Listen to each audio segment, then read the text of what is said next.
We'll turn our attention back to the starting line where Doug Kalitta and Mike Salinas get ready to fire their race cars.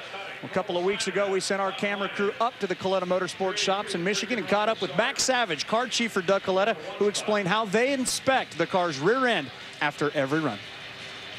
Okay, here we go. Right now I'm doing a visual inspection on our rear end. Typically we get 40 to 50 runs out of our gear sets before we have to rebuild it.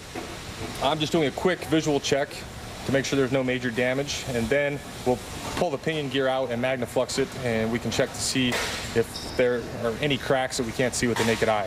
Typically we'll get 40 to 50 runs out of our gear sets, but if it's marginal and we have 30 runs or so, we'll just go ahead and tear it apart and rebuild it. Okay. This is what the pinion gear should look like, and this is what it looks like after a failure at our race in Topeka this year.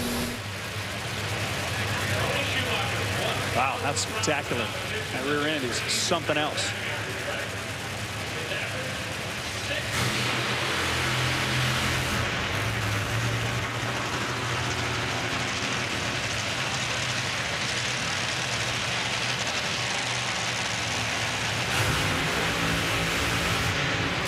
Well, Mike, that tech piece takes us now to our Geico traction area. Let's talk a little bit about the term gear ratio. That's the ratio of the angular velocity of the input gear in relation to the angular velocity of the output gear.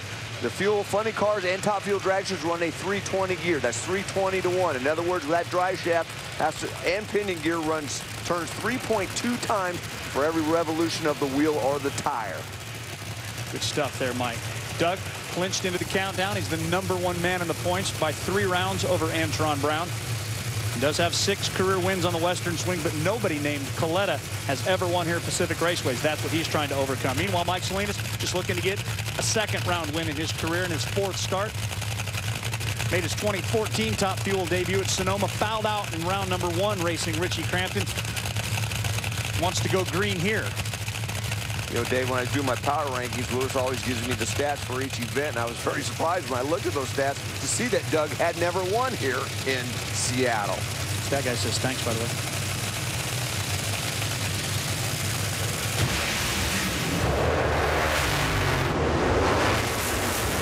Got one round. Yep. 379.4 is Mike Salinas under the tutelage of Rob Wendland.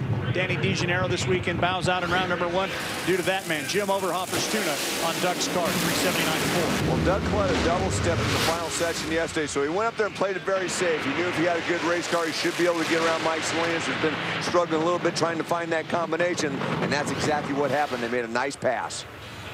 1,000 rounds of racing, 400 events, and a round win that I'm sure you thought a little bit about after what happened against Jenna Haddock in Denver. Well, you know, sometimes when you qualify #1 and you're running an easier car, you make mistakes. You back it down and it doesn't like it. And I'll tell you, I guarantee you watch Kalitta go out and run a 79. You watch, I don't remember who just ran a 78, but I think Langdon, you know, 82 is nothing impressive. I mean, we may be first pair. We may not even have lane choice. So that being said, I'm not sure that was exactly what Mike was looking for, but we got the round win. And I'll tell you, 1,000 round wins for the U.S. Army, man, or 1,000 rounds of a competition. That's insane. That is 66 minutes under power.